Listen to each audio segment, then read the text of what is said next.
It's Danny Watkins, American Eagle Harley-Davidson. This week, I get the new bike of the week. Folks, this week we got a 2025 Road Glide FLTRX, and we put some accessories on this one, like the detachable trunk painted to match.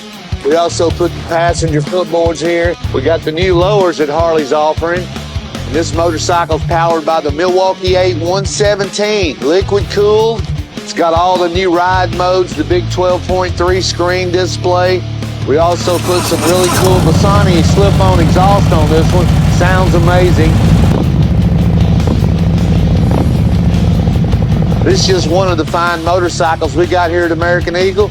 We make it really easy. Also, we got the flex option to make buying this new motorcycle even easier and less money. Please come see Danny, American Eagle. Let's make it happen. Thank you.